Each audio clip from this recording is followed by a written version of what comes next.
Hi అండి. ఇవైతే round palace పైకి వెళ్ళడానికి మెట్లు. ఇవి ఎక్కైతే పైకొచ్చాము.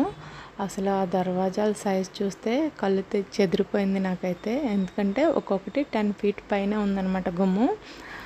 ఈ మధ్య కాలంలోనే ఇవన్నీ రిపేర్ చేయించి కలర్స్ అవి వేయించినట్టున్నారండి. చాలా ఫ్రెష్గా అయితే ఉన్నాయి కలర్స్ అయితే. అంటే చిన్న గీట్లు కూడా లేవన్నమాట. చాలా రౌండ్ మహల్ చుట్టూరు కూడా ఒకవైపు ఇది, ఇటువైపే రౌండ్ మహల్ పైన పెద్ద పెద్ద రూమ్స్ అయితే 2 ఉన్నాయన్నమాట. అవైతే చూడడానికి వెళ్తున్నాము. ఇవైతే రోజువుడ్తో చేసిన స్టెప్స్ అనుకుంటా అండి. చాలా అంటే చాలా స్ట్రాంగ్గా ఉన్నాయి. ఇలాగా అన్నీ కూడా చాలా రిపేర్లు చేసి నీట్గా అయితే ఉంచారు. ఇప్పుడు జనం అయితే ఎవరూ లేరు. ఎంత రిపేర్ చేసినా అక్కడక్కడ కొంచెం కొంచెం ఉండిపోతాయి కదా. ఇప్పుడు నేను చూపిస్తాను చూడండి. చిన్న చిన్నగా మైనర్ రిపేర్లు అయితే అక్కడక్కడ ఉన్నాయి అన్నమాట. ఇదిగో చూస్తున్నారు కదా. ఇదే ఇలా ఇటువంటి అలా 4-5 చోట్ల అయితే చూశాను. ఇవంతా చూసుకుని చాలా అంటే చాలా బాగుంది. తిరగడానికి అయితే చాలా నీరసం వచ్చింది.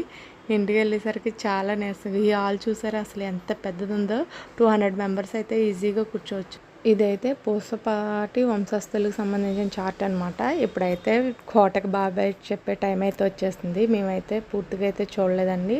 ఇది ఏదో మహల్ అన్నారండి. ఇక్కడ నుంచి చూసేవారంట. ఇక్కడ కింద నాట్యం అయి చేస్తుంటే రాణులందరూ అందులో కూర్చొని చూసేవారంట. ఈవినింగ్ ఇంటికి వచ్చేసిన తర్వాత మా చెల్లి వాళ్ళ పిల్లలతో కాసేపు ఆడుకుని మేమైతే రాంబాణం టెంపుల్ చూడడానికి అయితే రెడీ అయిపోయామండి.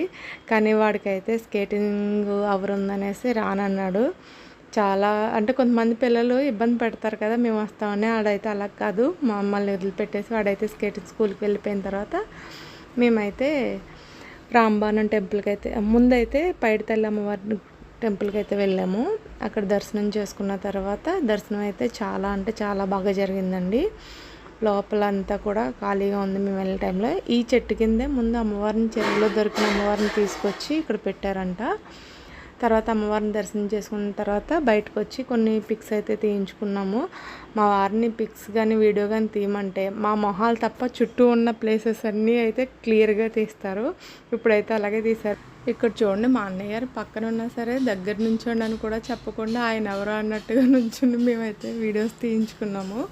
ఇప్పుడైతే పైడితల్లి అమ్మవారి గుడి దగ్గర నుంచి డైరెక్ట్ రాంబాణం టెంపుల్కి అయితే వెళ్ళిపోయాము. మేము వెళ్ళేసరికి ఫస్ట్ లేజర్ షో అయితే జరుగుతుందనమాట.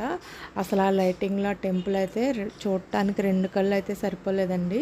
నేనైతే దాన్ని ఫుల్ వీడియో తీసాను. ఈ టెంపుల్ అంతా కూడా చాలా అంటే చాలా బాగుంది. అది కూడా తొందరగా అప్లోడ్ చేయడానికి అయితే ట్రై చేస్తాను. చూస్తున్నారు కదా, ఇటువంటిది ఇంకా దగ్గర నుంచి చూస్తే ఎంత అందంగా ఉంటుందో చూడండి. Waiting for next blog. Thanks for watching.